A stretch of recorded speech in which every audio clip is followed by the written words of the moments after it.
There is no such thing as self-sabotage. Self-sabotage isn't what you think it is. I'm going to explain to you how this is the case. One of the ways that we protect ourselves is by doing the thing that's being done to us to ourselves. Let me give you an example. Let's say as a child, I liked the idea of dancing and I like to dance in general. So let's say in front of my family or anyone, I start dancing. I start having fun with it and I just move my body however I want to. Now in that moment, maybe I get shamed by the people around me. Maybe someone says to me like, what are you doing? That's so stupid. You look ridiculous. Stop doing that. Now I will feel that shame. That shame is an emotion. In that moment, I experience the distress. This is emotional distress. And because the people around me are not emotionally available enough, no one is there to help me resolve this emotional distress. And any emotional distress without resolution is what emotional trauma is. So in that moment, I learn from the experience. An aspect of myself learns that it's not safe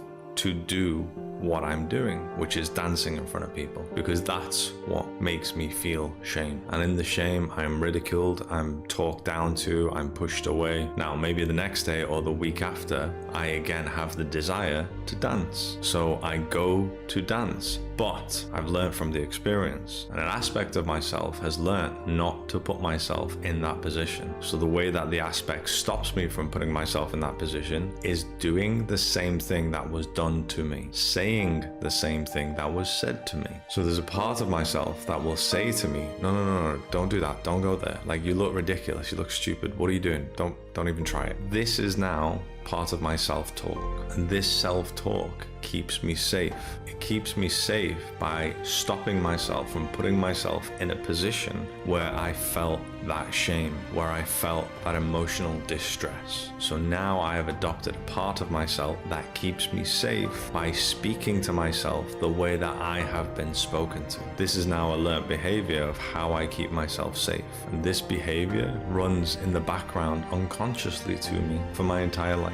And as an adult, I may talk to people and express my desire to dance, but then I can also follow that up with, but I just don't feel comfortable enough to dance. And that's completely valid and normal because of the experiences I've been through. Now, someone may look at this and go, well, you can dance, you just stop yourself from dancing all the time. You're sabotaging yourself. This is self-sabotage. There is no such thing as self-sabotage. This is how we learn to keep ourselves safe. Any sort of way that we will self-sabotage is actually a learned behavior of how to keep ourselves safe.